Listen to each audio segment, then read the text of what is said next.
tells her it seems that she is leaving. While wearing her coat, she replies that she will return to the university when Kang wakes up, and that she is going to take care of some business first. On the other side, in the underground pen manufacturing facility of the Black Unorthodox Alliance, some employees are busy with their duties. Somewhere, PEM pills come out of the machine after preparation, and somewhere, employees fill the inner red material in the capsules. Yiho looks after their duties and carefully sees their tasks and activities. Suddenly, he looks at his mobile, attends the call by putting his hand in his pants pocket, and then says he is surprised she called him first. Actually, Jiho calls her dad and tells him it seems that there is something that he wants to discuss with her. She asks him arrogantly if he has laid his hands on the ancient Moon Squad, but she will cut to the chase. Yiho replies that he does not know what she is talking about. She tells him she sees Hana with the ancient Moon Squad because she is her subordinate. Yiho asks her. Surprisingly, she is really talking about Lee Hana. Then he looks to the other side and tells her that he communicated with that child. She knows that. She replies that she does not trust him, and that he might be unknowingly manipulated by that idiot, for all she knows. Yiho looks towards the worker working and replies to her, no, he is sure of it. He excommunicated that child himself, and she is not one of them anymore. Jiho replies that she hopes he is telling the truth, then she moves her mobile down and tells him to bear in mind that she will arrest him herself if he commits a crime. Yiho also moves his mobile aside because he cannot bear his daughter's anger. Then he disconnects the call by thinking he really does not know Hana is in the ancient Moon Squad and something their leader did not tell him. Suddenly, someone waves the huge chain, and it seems like the chain is very strong. A giant monster appears in the Steel Stallion Escort Company headquarters warehouse, where a lot of blue vans are working. Monster attacked with his heavy chain aggressively on the vans and felled them badly. The monster's name is Test Subject Number 13. He belongs to the assassin clans and is the secret weapon. The driver angrily asks what the hell he is doing, and it seems like he is their opponent. Sebastian sits in the car, smilingly, looking at the sky and thinking that number 13 can destroy an escort company so easily. Then he looks straight and says he likes that monster named number 13 very much. While thinking about this, he hears the voice ringing on the mobile in his pocket. Someone calls him and tells him it is he, the teacher of the young master. The teacher smiles and tells him there has been a slight problem. Lying onto his car's front side and noticing number 13, Sebastian tells him to get to the point. The teacher tells him that the Murim police force has gone and done it this time. Several members of the ancient Moon Squad have been arrested en masse, except for one person. During the call, Sebastian sees the monster, and he comes out his giant-sized sword to attack them. He angrily raises his heavy sword, shows them aggressively and runs fast towards them. Then he hit his sword on the roof of the van and broke the van badly. Meanwhile, he rotates his heavy chain towards the vans standing surrounding him. Some drivers come out of the vans by holding starring and near to falling on Sebastian, but he kicks them hard during the call. A brown-haired man shouts aggressively and does not think he will be able to take over their Steel Stallion Escort Company so easily. 3 men say loudly that they will try to save the Steel Stallion with 4 directional attacks. 4 vans are standing by, surrounding that monster to attack him. 4 vans collapse with each other to kill that aggressive monster. After a while, number 13 is lying on the ground in bad condition, and suddenly, some gangsters jump with their swords to attack him. Drivers also come out of the vans and collectively attack that monster. A bright light splits out from that place, and seeing this all, Sebastian jumps and gets down from the car by sweeping his clothes. Sebastian says to the teacher that he will destroy that guy completely and don't worry about it. The teacher smiles by closing his eyes, replies him he knows that he has a talented mind, and thanks him very much to the young master. Dust spreads at that place where everyone attacks on the number 13, but suddenly the monster stands up actively and falls everyone away from him. The swords of those guys break into pieces badly because he is so powerful even sword attacks do not work on him. Meanwhile, number 13 slightly turns back because he listens to the voices of someone clapping. Sebastian is clapping for him and says that they made him so that he cannot get injured and that this is their adorable scientist's best work yet. Suddenly, that monster looks towards him, but Sebastian thinks that maybe he will not like him. But the monster jumps, comes near towards him, and puts his head on the ground near Sebastian's feet. Sebastian puts one foot onto the monster's head, says to him he is very good, then looks at him smilingly and says to him that he has a job for him. On the next morning, because of recovery, Kang did his running training with Jaijok in the Murim Police Force University. During running, Jaijok says he does think a guy who was just discharged from the hospital can skip a morning run for a day. Kang replies that he gets sores in his mouth if he does not run at least once a day. Jaijok says to him, "Look at him, acting all pompous after doing a good job yesterday." Kang remembers about yesterday and says that those guys with their weird weapons were no joke, including 2 guys and 1 lady. He guesses meeting martial arts masters is a given if they are a part of the Murim Police University. Remembering yesterday's moment, Kang thinks by putting a hand on their face that he cannot keep being a helpless nuisance like he was yesterday, and maybe there is a way to become stronger. Then he remembers that he can again use the demonic spirit power. Suddenly, he moves his head here and there and thinks that he cannot use that power anymore. Moreover, he had no choice when he was against the Ancient Moon Squad, but he could not use any more of the demonic spirit's power. Meanwhile, Jaijok tells Kang to look over there. It is Jiho, and then Kang also looks there actively. Jiho running over there for the morning walk. Kang looks her carefully, but she was looking pretty and attractive. Jaijok tells him that he is completely flushed, and that maybe there is something between the two just because they have been together recently. Kang puts his hands on the mouth of Jaijok and tells him aggressively he should not say anything without confirmation, and he thinks nothing wrong between them. Kang puts his hands on his ears because Jaijok calls Jiho loudly. Jiho turns her head back to see that someone is calling her. Jaijok points toward Kang and tells her that Kang is calling her and wants to talk with her. Jiho looks backside, but no one is there. He asks Jaijok where the Kang is, but he replies that he does not know where he is going because he is walking with him. After running a lot, Kang leaves the ground, reaches the hostel building, and thinks that he is an idiot who never thinks before speaking. By putting his hand on the other arm, Kang thinks that one day will come when he will get a girlfriend, but that day Jaijok will not be in his life. Then he goes near the drinks machine, clicks on the machine to take the drink, and submits some amount by thinking he should not behave badly with Jaijok because he calls Kang a friend. Suddenly Kang opens his eyes and looks at the machine annoyingly. The price of the drink is 1,101, but he has 1,001 means he is 101 short. Then Kang moves himself here and there and thinks that there is usually loose change dropped around vending machines. He puts his head on the floor to find the amount, and suddenly he finds a coin near the machine. He stands up and happily moves towards the coin to pick it up. But when he was near to picking up the coin from the floor, someone hit on his hand with a stick. Because of a lot of pain, Kang shouts. He puts his head on the floor because of unbearable pain, holds his swallowed hand, and thinks, who can do this? Someone standing near him is an old man, and by opening the cap of the bottle, he tells him this is him. Kang looks upward. The old man looks at him angrily and tells him that the coin is him. Kang smiles, puts his hand on his head, and says okay, he can have it. After that, Kang becomes aggressive and thinks that the old man can give him a coin, but he treats him hard. The old man drinks and continuously notices Kang. When Kang goes, he hears that he asks him if he had met his father. After hearing him, Kang turns his face back surprisingly, but suddenly he puts a broom on his face. Kang aggressively shouts at him how the hell would he throw a broom at someone's face because it is unethical. But when he sees that, he moves to the other side. Kang asks where he is going. Then Kang reached near him, put his hand on the old man's shoulder, and said to him please tell him about his father if he knows about him. But that man moves forward without replying to him, drinking, but Kang chases him by pointing his hand and saying to him something idiot. Suddenly, that man's walking speed increased. Kang ran but was not able to reach him. Kang breathes fast and thinks that the man is walking, but why is he faster than him when he is running? Kang looks at him and shouts why he is just walking away after stirring up his curiosity, but that man nears to enter the hall. Kang also reaches into the hall and shouts. He says wait. Kang notices that suddenly darkness appears in the room everywhere. Kang moves his head around and thinks that it is not the gymnasium, but when it changes. Because it feels the presence of someone, Kang turns his face slightly to see the backside. Someone comes towards him holding the rod and says, to think a half-wit like him is the demonic spirit and it is the descendant. Kang looks at him surprisingly and thinks that it is impossible. That imitator with shiny eyes looks at him smilingly and tells him that he will replace him. Then Kang angrily jumps up and tries to attack him, but he saves.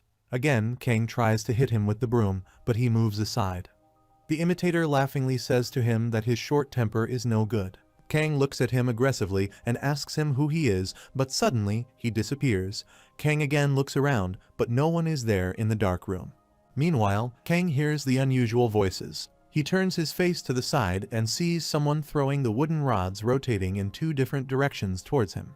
Kang put his arms on his head to save himself, but that rod hits on the body of the Kang hardly.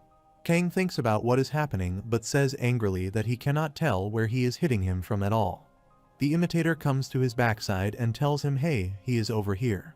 The imitator attacks on him from the backside and Kang feels bad pain because of his attack. Then the imitator jumps and hits on the belly of Kang with his rod. After felling, Kang thinks that just when he dodges, he gets hit from a completely different angle. That guy laughingly runs towards Kang and asks him how long he is planning to get hit for and why he does not try fighting back with that broom of his. Kang raises the broom and says to him let's fight, then he also looks at him angrily and shows him his rod. He hits his rod to Kang and thinks that he guesses this is all he amounts to. Meanwhile, he looks seriously over there and he sees that Kang is not there, but he mistakenly hits the broom. Someone kicks his mouth. It is Kang who lifts himself with the support of broom wood. During lifting, Kang rotated himself and again kicked his face. Kang shouts and says to him aggressively thanks for remembering him and that he can broom in the fight. Then Kang again takes a high and hits his head with that broom. The upper part of the broom fell on the floor because of breaking. Kang sees that he is lying on the floor unconsciously. Then he smiles slightly, says to him that's it, and then disappears from there. Then someone hits on Kang's head hard and he unconsciously falls on the floor. It is that man. He looks at Kang annoyingly and thinks to see him that he has grown now. After a while, Kang becomes conscious, opens his eyes suddenly, and finds himself in the gymnasium hall. He looks back, puts a hand on his neck because of pain and thinks that maybe that was the dream. Suddenly, he looks at the broken broom present over there on the floor and becomes shocked. Holding the broom in his hand, he looks at it carefully and thinks that it does not seem like that was a dream. Meanwhile, someone hits his head and drinks a bottle hard. When Kang turns his face backside, he sees that man standing there. He asks Kang what he is doing here, then Kang shouts at him that maybe that illusion he created. The man puts his bottle in Kang's mouth, orders him to shut up, and advises him just to follow him. On walking, they reach behind the Murim Police University trash dump, and Kang sees that a lot of garbage is spreading there.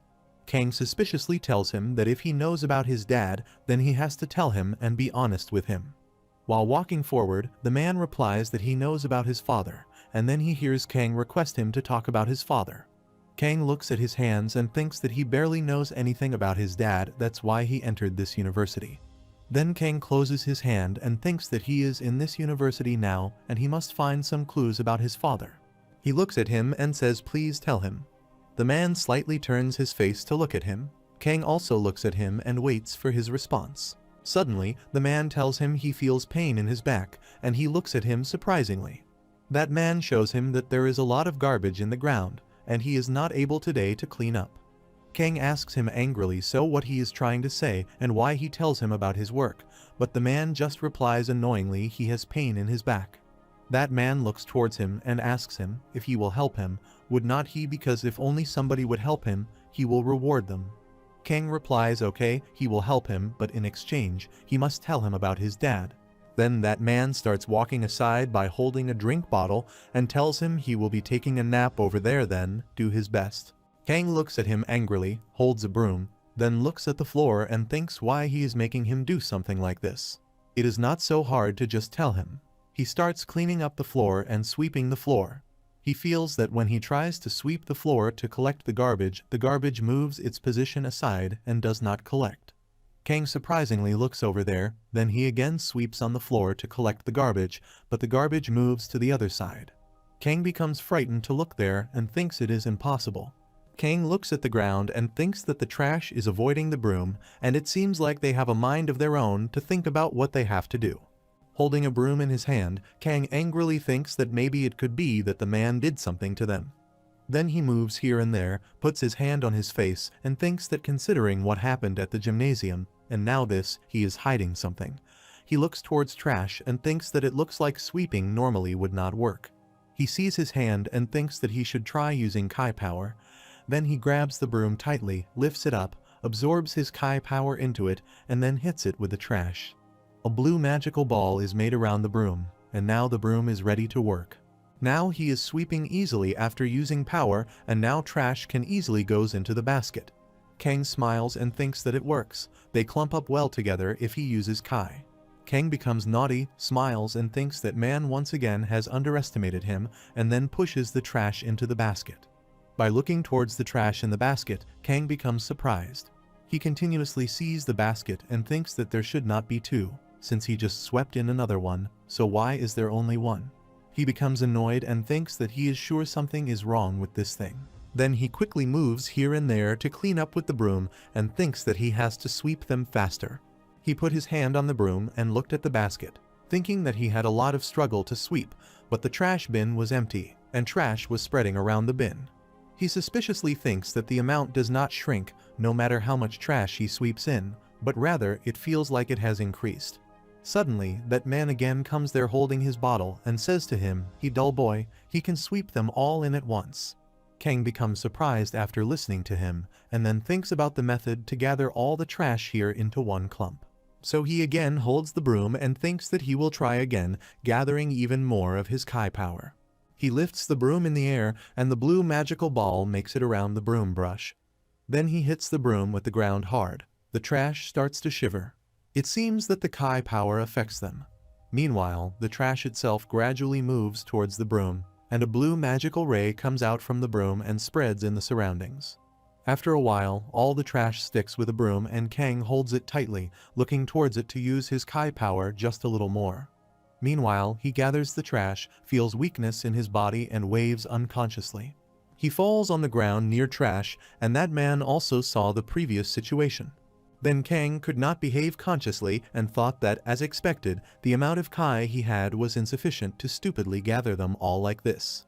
Then that man drops the noodle pack on his face, looks at Kang and tells him, "Let's have some ramen noodles." On the other side, this is the building of the Black Unorthodox Alliance of Four Guardians in Jin Yongbyum's residence. Tang's group appears in front of Jin to tell him the situation. Jin surprisingly says that it is really true that a single person put all those ancient Moon Squad kids behind bars. Tang smilingly says to him that Guy endured their ultimate attack ensemble tune with just a knife, which was quite surprised by his prowess. Jin surprisingly says that he endured that with just a knife. No doubt he has suspicious powers that no one knows. His employee Yonggu, standing near him, tells him that he is someone he already knows, and Jin surprisingly listens to him. Yonggu shows him the iPad and Jin says let him see. Jin becomes annoyed to see this and says he took his mind off him after leaving him to the assassin clan, but Kang was out there spreading his wings like this and fighting with them. Jin put a hand on his chin and thought he was just some brainless idiot who would upload secret art like the demonic spirit impact on YouTube. Jin looks at them and says that come to think of it, several things are suspicious about him. Mr. Viper went half insane after meeting him in the farmhouse and started weeping. Then he even endured the ensemble tune attack that even martial masters have a hard time withstanding, and the Black Demon King also wants him. By sitting on his chair, Jin thinks that the methodology is to take revenge on Kang. Suddenly, Jin smiles after thinking, stands up from the chair to wear the coat, and orders Yonggu to get the car ready. They are going to the university. Jin tells him arrogantly that he will have to look at him with his own eyes. On the other side, the senior man readied the delicious ramen noodles by using eggs and other veggies. Kang and the man both are sitting at the table, and after seeing the noodles, he raises his hands and says that this looks so good. Then he rotates the chopsticks in the bowl and says that this is the best way to eat ramen like this. Then he makes a big bite of noodles, opens his mouth aggressively, and puts it into his mouth roughly. The senior man looks at him, and he thinks about the previous moments in which he also made noodles for Kang's father, and he also eats with the same method. While rotating the chopsticks, he also said that ramen is meant to be eaten like this. He also made a big bite and put it into his mouth. After noticing him, the senior man tells him he is surprised he can eat in this state without hesitation. While eating, he tells him that he is only relieving the people bewitched by the demonic spirit, and like this ramen, he also likes a lot of other things. The senior man says that he should release the hanging guy and he is injured because iron rods penetrate their hands. By getting out the iron rods from his hand, he replies that if left to be, they would only become dead people who chase the demonic spirit whom they will never meet. By raising the iron rod, he tells him that there will be no more slaughtered in the demonic spirit's name. By putting his hand on his face, the senior man looks at the iron rod and tells him to tell him about the demonic spirit king's weapon, the 3 demon blades. Kang's father, Kang Jihan, tells him that he took this weapon from his dad when he had a long-haired and attractive body, became savage, and killed a lot of people with it. Its chaotic kai gives him goosebumps, and the wound that it gave him still aches to this day. While eating the noodles, he says that weapons have no sin, but it is a matter of who uses them. Senior man looks at him and tells him that the demonic spirit king, his father, has done something unforgivable. Moreover, he looks at him by asking why he is atoning for his father's deeds, but he is different from his father. He looks at Jihan angrily and asks him if he must go there, but advises him that the place he is trying to head to is no different to his deathbed. After listening to that man, Jihan thinks something by head down, suddenly moves his face upward, and replies that he guesses he will go there. The senior man looks at him and says he understands because he never listens to anyone. To see that Jihan is near to completing the noodles, he moves to another side and thinks that he just eats and goes somewhere else, and he cannot stand the sight of him. Jihan calls that man's name Hong Dibang. He slightly turns his face to listen to him. Jihan smilingly looks at him and says he let him ask him for a favor. After remembering this all, Hong hears that Kang is calling him. Kang completes his noodles bowl and requests him to give him a hint. Moreover, he says that he knows that he has to use kai, but with the amount of inner kai he has, it is impossible to sweep them all once. Hong looks at him and thinks about something but does not reply. Kang waiting intensively for his hint and reply, but he does not give him. While they look at each other, Hong's mobile rings because of a message notification. He comes out his mobile from his pocket and sees that the Union Master tells him that he will have to go there for a bit. Then Hong goes outside the room by saying he will be back in a bit, thinking long and hard about it until then. Kang becomes sad after listening to his reply. The annoying looks over there and takes a deep breath. On the other side, Jaijok carrying 5 large boxes collectively that seem unbalancing and not be manageable for him. Jaijok angrily thinks about where Kang's idiot went because he has to do all the chores alone because of him. Suddenly, someone hits him, dusty clouds make, his balance gets out, and all the boxes fly in the air and then fall to the ground. By putting his hand on his head, Jaijok looks over there and says who is there because his head hits the ground hard. Yonggu stands over there wearing a mask and looks at him arrogantly. Meanwhile, someone wearing a red shirt grabs the Jaijok's neck and drags it aside. It is Jin. He puts his hand on his chest horribly and tells him he heard that he is close to Kang Tion, but Jaijok hears his and does not reply. At the same time, Kang swept the garbage from the ground with the help of a broom, put it in the trolley and started to move to throw it in the bin. Suddenly, he mistakenly hits the waste collection truck, which is someone who comes there to throw the garbage. Kang fell on the ground and found himself again between the waste. He puts his arms under his head and thinks there must be a method to gather all this at once. He looks at the sky and thinks that he is hungry, again wanting to eat ramen noodles, and it's already been digested because he ate it all at once by rolling it into a ball. Meanwhile, surprisingly, he still his eyes and thinks that all at once. He remembers that he rolled the noodles into a ball, which may be called at once. Also, Hong looks at him slightly and tells him that he has to gather the garbage all at once. He thinks that like a noodle ball, he can gather all the waste.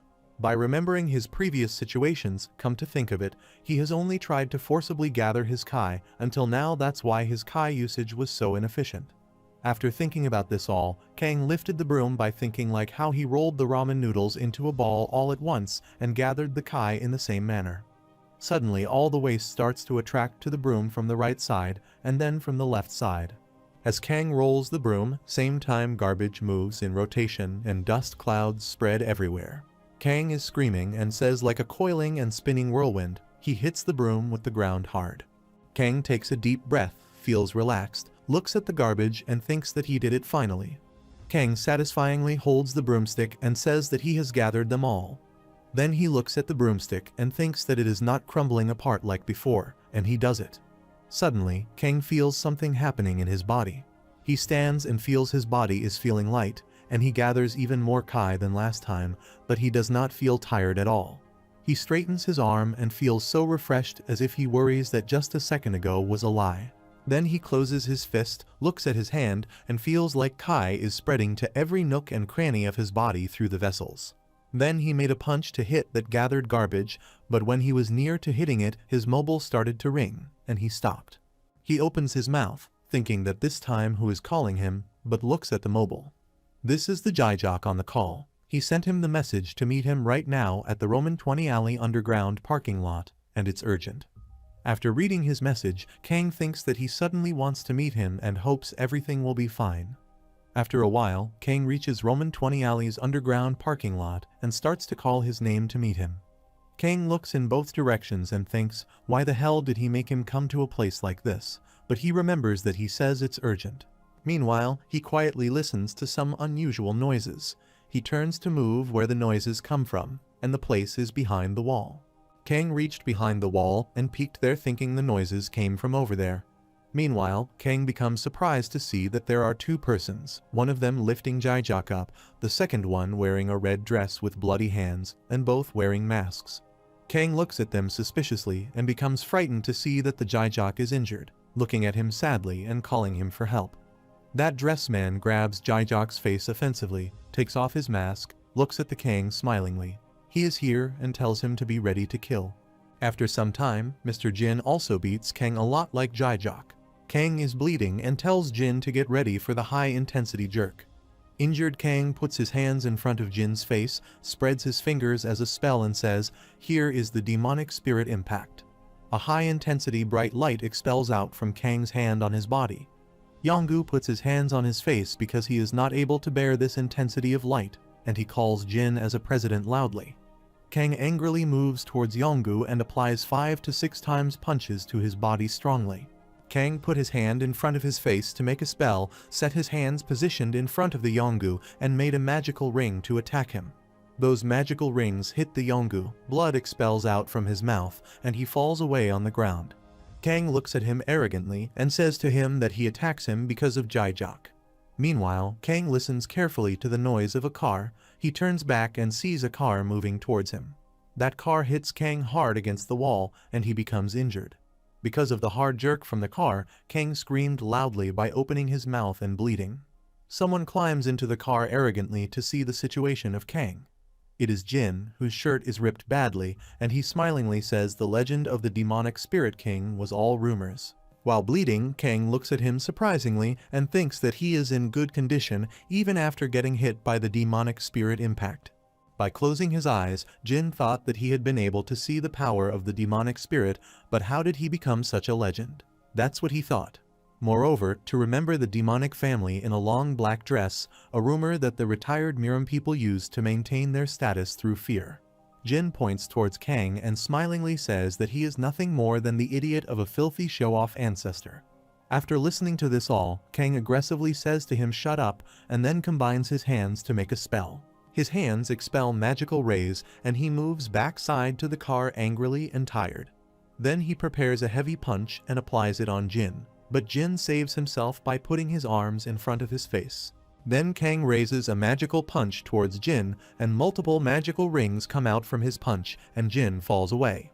Kang tells him angrily he should not bark when he does not know how to respond. Jin replied that he guessed even a rat fights when it is cornered, then climbs from the roof and moves backwards against the wall. Then he pushes himself against the wall and jumps towards the Kang, but he moves aside. After moving aside, Kang immediately punched his face and body, then fell him to the ground. Kang looks at him and thinks that he is still alive after a hard attack and his endurance is monstrous. That's why he needs something stronger than the demonic spirit impact to take him down.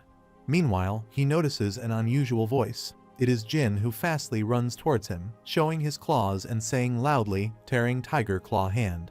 He attacked the chest with his claws, making scratches and injuring him. Then Jin sets his hands position conversely and starts to read the spell, Black Demon Technique, Dark Arts, chapter number 3 and verse number 1. During the reading spell, he puts both his hands on Kang's body and says, Finger Whirlwind Flower. Meanwhile, a ring is generated in the air, and Jin throws Kang into that ring. After passing through the ring, Kang's power decreases, their shirt rips off, and a lot of blood comes out from his mouth, and he falls to the ground. Jin walked towards him arrogantly to see that he should be dead now. Kang smiles, their injuries hurt, and he thinks about how he beat this guy when even the demonic spirit impact does not work. Kang hardly moves upwards, but Jin, standing near him, tells him he is brazen because, after his attack, no one can survive. Jin puts a hand on his head and hilariously tells him he knows he is just thinking that the demonic spirit's impact did not make much of an impact on him. Jin teaches him the previous scene and tells him the demonic spirit impact is ultimately one of the palm techniques used to gather and release Kai power. Ultimately, it all comes down to the power and toughness of your martial arts. Then he shows his body strength to Kang and says to hold on to one's strength, even if it means sacrificing skill, and if he gets hit once, strike back 5 times. Afterwards, Jin stands straight in front of him and says the victor is the one who's still standing at the end and everything is meaningless in the face of overwhelming external Kai. After seeing this all, Yonggu says that the president's body has reached the pinnacle of the adamant body. He cannot deal with fatal blows to a body hardened through powerful external power. Jin slightly turns his face to the other side and says to Kang that he will let him go since he has entertained him through baby attacks. Then he arrogantly says that he might forget his teachings if he just let him go like this. Jin looks at the unconscious Jaijok and says to Kang that he will take a leg from his friend. After hearing him, Kang becomes frightened and thinks the idea is to escape him. By closing his eyes, Jin calls the name of Yonggu. He replies by putting his hand on his chest respectfully, and then Jin orders him to break Jaijok's leg. Yonggu lifts his leg up to break the Jaijok's leg, but suddenly Kang moves angrily towards him. When he tries to punch him, Jin puts his hand in front of his hand, and he punches his hand normally. Jin taunts him that he is so thinking because he did not remember the rules since he was taught him. Moreover, Jin smiles to see him and says those kinds of attacks are useless. Then Jin rotates Kang's hand in a circular motion and starts to apply multiple punches to his face. Then Jin smilingly prepares a heavy punch and hits it on his head. Meanwhile, Kang angrily stops his attacks with both hands and he twists Jin's arms together. Then Kang makes a demonic ray around them, looks at Jin arrogantly and tells Jin to get ready for the upgraded demonic spirit impact. Jin frightenedly asks him how he knows, but Kang expels out high-intensity power from his hands and Jin falls away badly. All the cars parked in that area start to break and fly. Yonggu calls Jin as president loudly to see that he penetrates the wall. Afterwards, Kang also fell to the ground tiredly and his injuries were in pain. While lying on the ground, Kang laughs and says loudly that idiot serves he right for being all talk. Meanwhile, Kang becomes surprised to hear something and looks over there, where Jin penetrates the wall. Suddenly, 2 red hands with brass knuckles come out from the wall, and then he breaks them angrily by saying he heard his rubbish comments about him. All the brass knuckles and rings fell on the ground after breakage.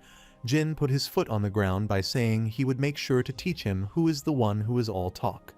Jin again walks towards him angrily, and a lot of red demonic rays come from his body. He looks at him terrifyingly and smilingly, saying that this time, he will not escape him. Jin slowly moves towards Kang. He also becomes frightened and moves slowly backwards. But to gather some courage, he looks at him and says he has felt this before, and the feeling of air penetrating his skin like blades. Kang remembers the previous moments of the masked man when he raised his hand towards Kang by saying killing intent.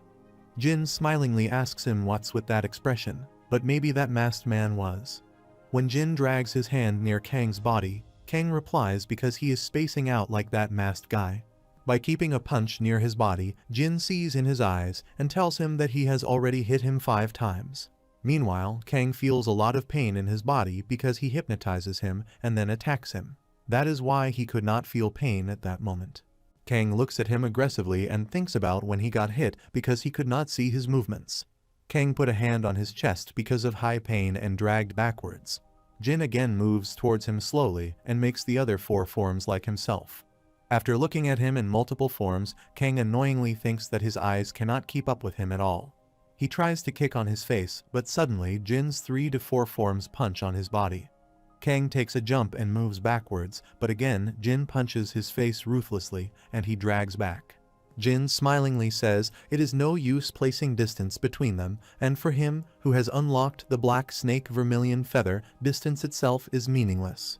Kang looks at him and thinks that by the time he realized it, he had already gotten hit. Jin again moves towards him in multiple forms and asks him where all that vigor from earlier goes, but it is so sad to see him. Meanwhile, Jin punches his face, which is why a cloudy ring is made in the air, and Kang falls to the ground ruthlessly after rolling up. Then, one form of Jin jumps and comes near to him, saying he has seen all he wanted to see. Jin gathers his hands to make a red magical ball and reads loudly black snake vermilion feather. After reading this spell, Jin grabs his neck tightly by saying flower snake's descending bite. During grabbing his neck, Kang's mouth fills with air because of suffocation and suddenly the previous moments. Kang plays the video game with his grandpa. They are on the last stage, and Kang says he will click once and win. Blue shirt, who is a girl playing Kang, and white shirt guy as grandpa. The girl jumps and tries to kick the guy, but grandpa smiles and is ready for his move. The girl kicks him 5 to 6 times, but he saves. Conversely, the guy kicks on his legs and throws her away. Kang angrily throws his game controller, but grandpa puts his finger in his mouth happily. Kang angrily asks him how is he winning every single time. Grandpa replies, does he really think he can win by just brainlessly attacking if his opponent is powerful? Then he needs to take a step back and grasp their flow. By putting a finger in his nose, Kang asks, that's easier said than done. But how is he supposed to see something like that? Grandpa replies, feeling the opponent's movements with his body, and he does that a gap in the opponent will definitely show itself. Moreover, he smiles and emphatically tells him the words, aim for that gap. While bleeding, Kang is lying on the ground helplessly, and no one there to help him. Then he thinks that he is so strong, suddenly he remembers that his grandpa told him. If his opponent is powerful, then he needs to acknowledge that fact, step back and grasp the flow of the situation. Suddenly, he opens his eyes. Now he knows what he has to do and moves himself upward to sit. Jin smilingly says that wow, he still has the strength to stand. By facing down and trying to stand up, Kang says that he will admit that he is strong, even stronger than anyone that he has met until now. He puts his foot on the ground hard and stands in front of him, making a punch by saying he will him today. Jin smilingly replies, yeah sure, he acknowledges his tenacity at the very least. Then his eyes get redder because of anger, and he says it is too late. Jin jumps with his multiple punches towards the king, and Kang also remembers Grandpa's instructions that he feel the opponent's movements with his body. Kang also moves multiple times to feel his movements, and Jin's punch comes near to him. Meanwhile, Kang actively saves from his punch, and Yonggu is surprised to see Kang's activeness. Jin surprisingly thinks that he used the black snake's vermilion feather attack, but he dodged them all. Suddenly, Kang applies a heavy punch to Jin's face. A magical ring makes them, and he moves backwards and trembles. By showing his punch and closing his eyes, Kang tells him that he can feel his movements now. Then Kang opens his eyes and asks him how he feels like a heavy jerk, but Jin becomes aggressive and tells him this time he will kill him. Jin moves fast towards Kang. A lot of red rays come from his body, and he spins himself 3 to 4 times to attack Kang. Yonggu thinks that he is certain of it. Something's changed with him, and he is avoiding all the myriad lotus blooming strikes that he should not even be able to see. Jin attacks him multiple times, but every time, Kang feels his movements and saves himself. After seeing his response, he says to him aggressively that whatever he is doing is nothing but the scraps of a garbage martial arts he insect. Again, Jin actively read the Black Demon Technique 10-star, Black Snake's Vermilion Feather, and now his body becomes more powerful. After reading this spell, Jin full blooming his hands in front of Kang to attack him, but Kang disappears from there among the magical clouds. Kang carefully hears that he says in his ear that he is not an insect. He feels his presence over there. He tries to attack him, but he moves himself down. Meanwhile, Kang thinks that he is the man who will defeat him today, and then he remembers his grandpa's instructions to aim for that gap. After thinking about this all, Jin punches the chin of Jin badly. Because of Kang's punch, the mouth of Jin still upward. Yonggu loudly calls to Jin and thinks that today Kang will kill him. A lot of blood comes out from Jin's mouth and falls on Kang's face, who is also seeing him angrily. Meanwhile, Jaijak wakes up and is surprised to see Kang that he has a lot of Kai power. Kang stands in front of Jin and says that today he defeated him. Jin only unconsciously listens to him but cannot respond to him because of injuries. Yonggu runs towards Jin annoyingly and loudly says to him, "President, wake up." Suddenly, Yonggu feels that everything is shivering and becomes frightened. Kang looks around, feels the unusual situation, and says that chaotic energy is spreading everywhere, but whose? Meanwhile, Kang's earring falls to the ground. He does not know about it. Yonggu sees that different power absorbs into Kang and becomes him more powerful. Kang turns backside, looks at Jin angrily, and says to him smilingly this time he will kill him. Yonggu frightenedly says that there is something strange about him and he has to get the president. But when Yonggu starts to move towards him, he hears someone's words and steps aside. Yonggu looks around frightenedly and asks whose voice he is and who he is, but no one replies. Then Kang stands in front of unconscious Jin and thinks about what he has to do. Then he hears the demonic voice that tells him to kill. But Kang does not react, and again, a demonic voice angrily tells him to kill him. He reminds him of the previous situations in which Jin beat Jaijak a lot and then scratched his face. After that, looked at Kang smilingly to kill him, that's why he should not escape him. After he remembers those all, Kang smiles and says to him, yeah, he really deserves to die. Kang gathers the demonic powers in his hand to kill him. He looks at him arrogantly and says, look, who is more powerful today and get ready to die. Kang moves forward his hand with powerful demonic energy to kill him. Yonggu also becomes more frightened to see this scene and shouts, please someone save his president. Meanwhile, something traveling in the air, that is someone's magical ring, attacks Kang and he falls aside. Yonggu is surprised to see this attack and looks over there and thinks, who came here to save them? Kang badly hits the wall. The wall is also cracked, and he looks over there smilingly. This is a woman's hand raised towards Kang, and she says to him, wow, he is powerful because he is standing after an intense attack. The woman standing near the Jin saves him. Nason looks at Kang smilingly and says to him, look, she finally found him today. Nason remembers the previous scene in which Kang's father, Jihan, sits in front of Nason by downing his head. Then Jihan looks at the red demonic ball made around his hand and says finally, he got it. Nason arrogantly says to him, as promised, she has granted him her fundamental breathing technique.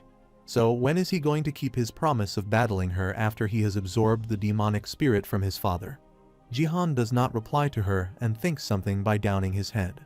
Afterwards, he turns his face to the other side to go by saying he will be back soon. After thinking about those moments, Nason now sees that Kang is moving towards her. Powers absorbs Kang's body and he looks at her angrily. Nason asks him, how dare that guy heave her hanging, and she will show him how heavy the price is for making a fool out of her. Kang looks at her suspiciously but cannot understand whom she is talking about. Suddenly Kang hears and becomes arrogant that the demonic power again angrily orders him to kill everything before his eyes. Meanwhile, a demonic appearance standing behind his body, and Kang bows him down and holds his head because of his pressure. Nason remembers that day she fell on the guy have no strong kai as Kang had.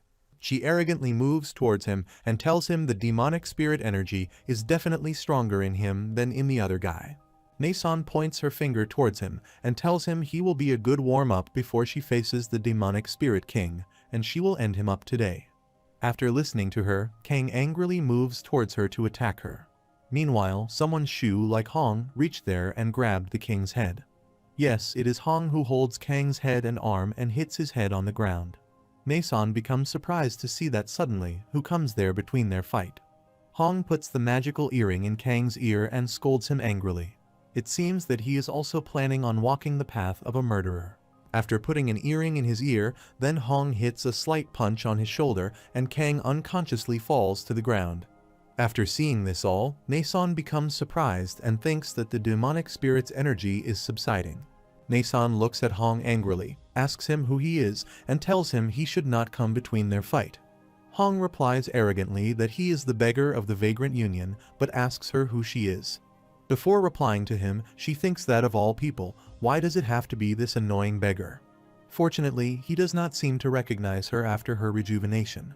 She looks at him arrogantly by thinking he planned to find the demonic spirit king by using the former demonic spirit king's grandson will be ruined. So it cannot be helped to tell him about herself.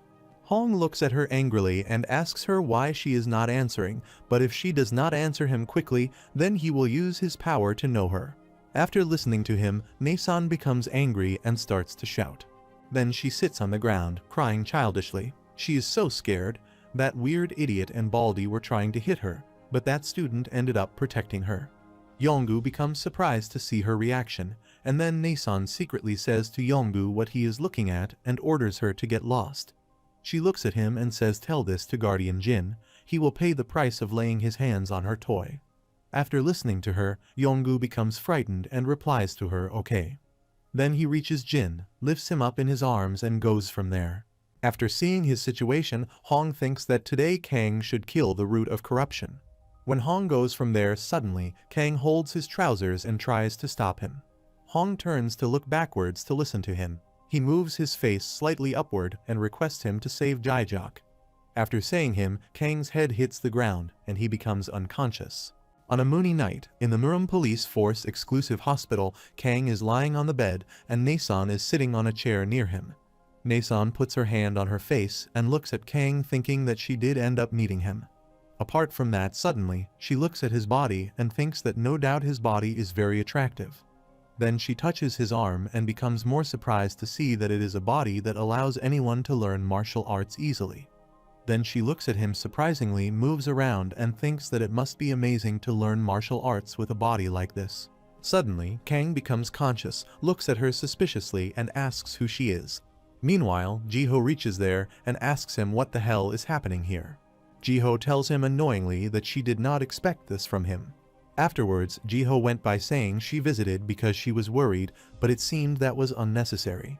Kang runs towards her by clearing his side and shouts there is a misunderstanding, but she does not stop. On the other side, at Murim Police Force University, someone checked the record of Nason. She is the student of a first-year special transfer student who belongs to the flooding Great Black Evil Clan. Hong sitting in front of the computer, looking carefully and checking Nason's information record suspiciously. While walking in the corridor and thinking about her, there is nothing weird about Nason, but she somehow feels familiar. Suddenly, Hong looks forward to seeing someone say to him, "It's been a while, Union Master Hong." It is Jenin coming towards him and saying no, he should call him Professor Hong. After listening to him, Hong looks at him angrily and does not reply to him. While passing by Hong, Jenin says to him that it seems that the Vagrant Union still have no interest in entering the Murim Alliance. Hong slightly turns his face towards him and replies, "Will not much longer does he think his rule based on power will last?" Jenin looks at him and says, "People of Murim worship strength, and maybe he is still going on about that."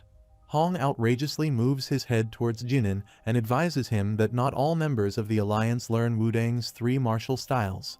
Hong tells him angrily that he should know. He knows his dark intention of strengthening Wudang's influence in all the clans through a garbage martial art.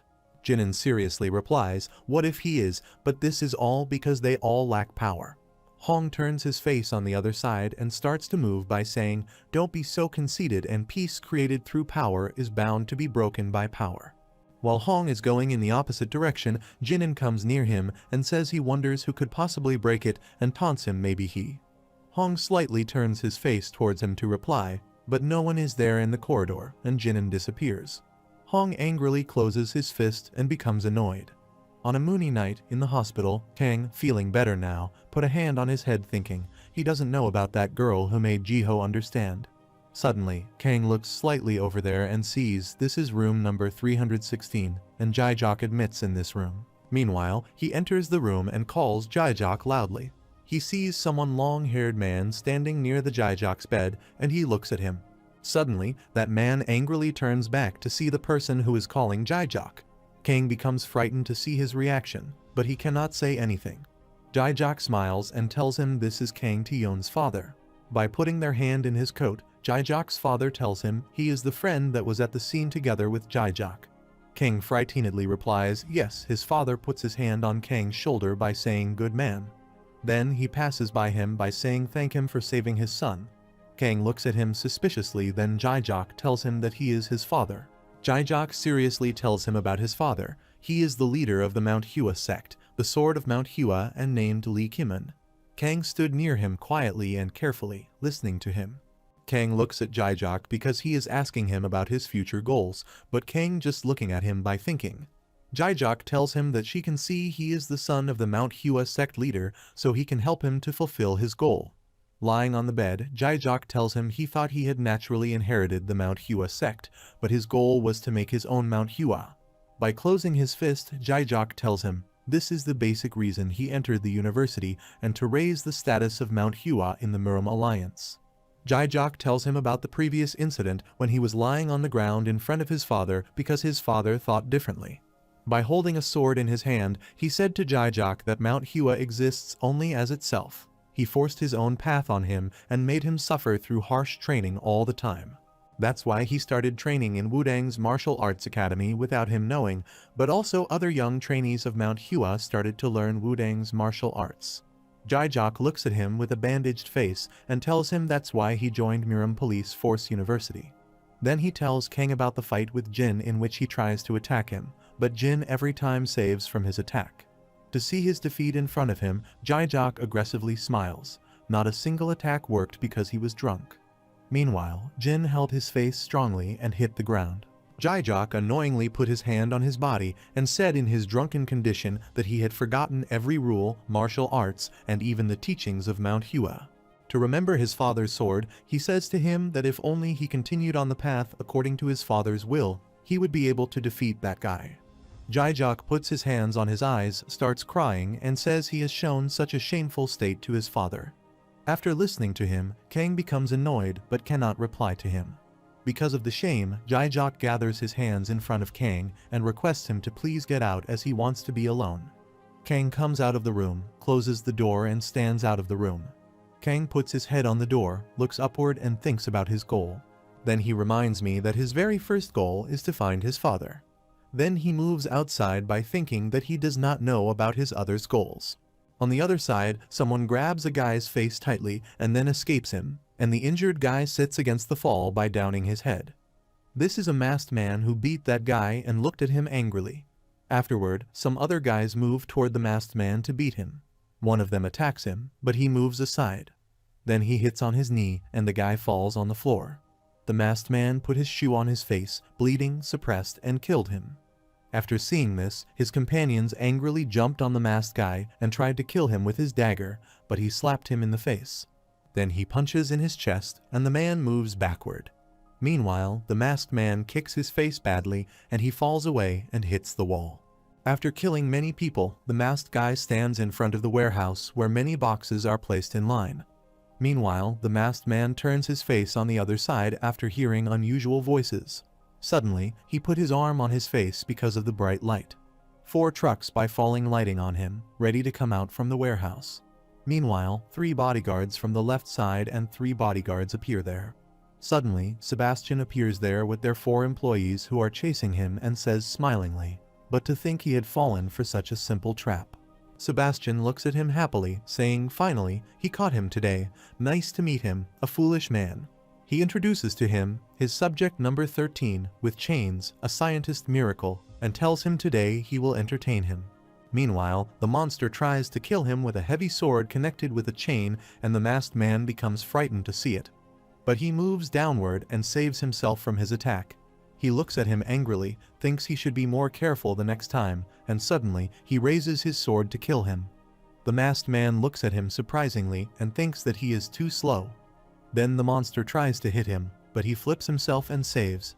The masked man takes a high jump and applies 5 to 6 times punches to his body. Then he flips himself and kicks on the monster's neck. After kicking him, he looks at him and thinks that he is slow even though he did not budge an inch. Then the monster grabs his head and falls away on the ground. After seeing his reaction, Sebastian says that it goes beyond the realm of cannot be done to the point of being illogical. The injured masked man looks at him angrily and takes a high jump on him. Then the masked man grabs his chain and rolls around his neck actively. After tying up the chain around his neck, he jumps on the floor to tighten the chain. Sebastian's employees standing around become frightened and think that maybe the monster died because of suffocation. Sebastian also becomes serious seeing this situation, and after that he says angrily he has to end up with him. As a masked man standing on the opposite side of the monster, suddenly he raises his hand, hits his head badly, and penetrates the ground. He sees that the masked man is in bad condition, just his hand outside from the ground, and then he raises his sword to kill him. Sebastian suspiciously sees that today may be the masked man who saves himself or is killed by a monster. The masked man loudly says, the demonic spirit impacts, and then the monster sees the bright light that spreads everywhere. Actually, that bright comes also affects the number 13, and then he saves himself from his horror attack. A high-intensity light and breeze also fall on Sebastian and his employees, and they put their hands on their faces. Sebastian suspiciously looks over there to see that masked guy. Also, number 13 is standing there and finding that man, but the penetrating place is empty. Sebastian becomes angry to see that he is disappearing from this place, and says that the coward is running away after causing this entire mess. Meanwhile, he points over there and orders the employees to find him right now. Then Sebastian put his hand on his face annoyingly, saying he gathered only a bunch of idiots and number 13 standing behind him quietly.